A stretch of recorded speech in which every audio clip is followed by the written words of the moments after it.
Seja bem-vindo ao canal Aula de Anatomia. Nesta aula estaremos apresentando os músculos suboccipitais.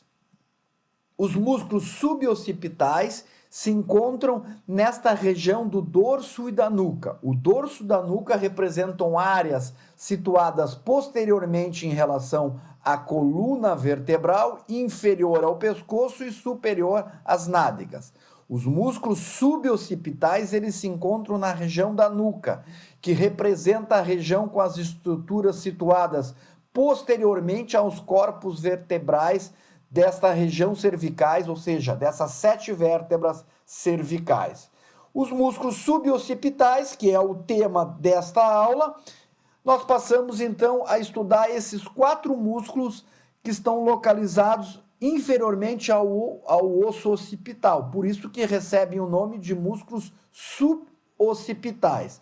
São o reto posterior maior da cabeça, reto posterior menor da cabeça, oblíquo inferior e oblíquo superior.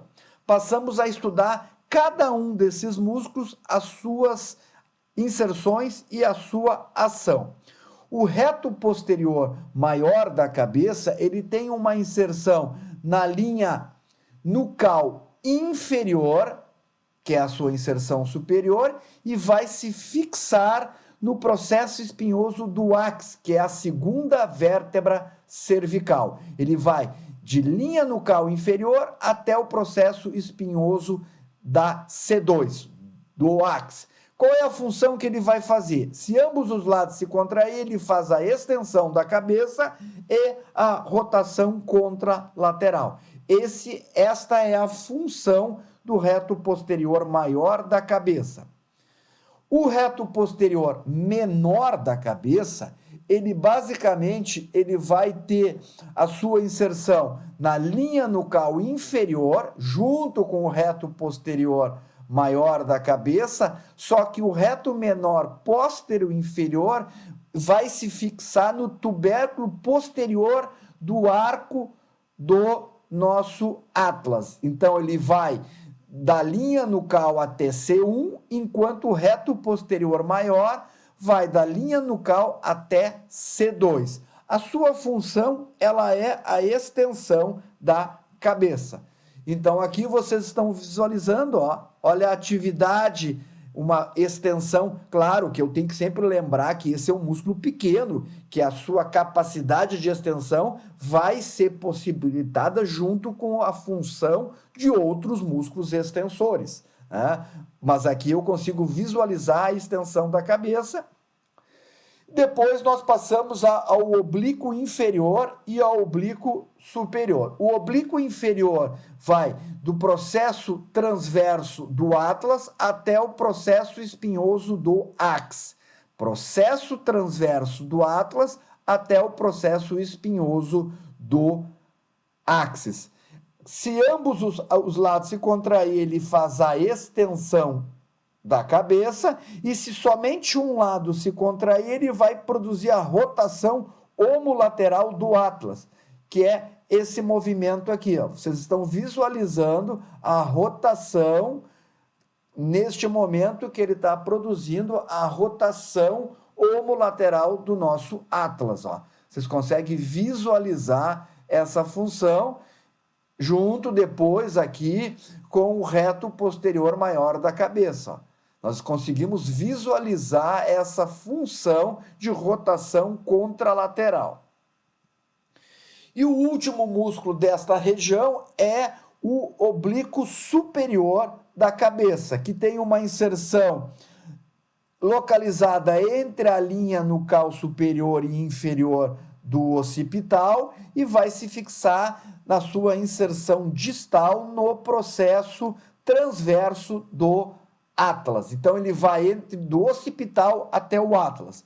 Ele tem a capacidade de fazer a extensão e a inclinação homolateral com rotação contralateral. Aqui vocês estão vendo a extensão, Então vocês conseguem visualizar bem a posição desses músculos suboccipitais que vão atuar na extensão. Então, aqui está o reto posterior menor, aqui está o reto posterior maior e aqui está o oblíquo superior. Ó. Os três músculos são extensores da cabeça e coluna cervical. Nessa função aqui, vocês estão visualizando também a função de extensão. Observa, tanto o reto posterior menor, o reto posterior maior, quanto o oblíquo superior. Nesta região dos músculos suboccipitais, nós vamos ter uma estrutura anatômica, uma região anatômica que ela é importante, que nós determinamos como trígono suboccipital. Esta região do trígono occipital ele é formado pelo reto posterior menor da cabeça, oblíquo inferior e oblíquo superior da cabeça. Esses três músculos vão formar um trígono suboccipital, reto posterior maior da cabeça, oblíquo inferior e o oblíquo superior. Esta região chamada trígono suboccipital, que vocês conseguem visualizar bem aqui, ó, né? Reto posterior maior da cabeça, oblíquo inferior e o oblíquo superior, esta região forma esse trígono, que é uma região anatômica importante, uma imagem mostrando bem esse trígono. Por quê? Porque dentro desse trígono vai estar transitando a artéria vertebral, essa artéria importante que vem pelos processos transversos das vértebras cervicais e vai entrar pelo forame magno aqui. Então, ele tem esse trânsito por esta região do trígono occipital como primeiro ramo posterior do nosso ramo espinal de C1. E isso determina uma situação muito importante. Algumas cefaleias são caracterizadas por uma compreensão, por uma pressão dessas estruturas musculares sobre esses ramos nervosos. Isso produzindo aí uma dor de cabeça, uma cefaleia por uma contração, por uma compressão muscular sobre uma estrutura nervosa. E aí é muito característico nesta imagem uma dor de cabeça nessa região, uma cefaleia nessa região superior à nossa orelha. Isso muitas vezes ela é causada por essa compreensão dessas estruturas do trígono suboccipital. Estas são as referências bibliográficas que nós utilizamos para a realização desta aula sobre os músculos suboccipitais. Esperamos ter ajudado você a entender melhor esta região. O nosso muito obrigado e até uma próxima aula.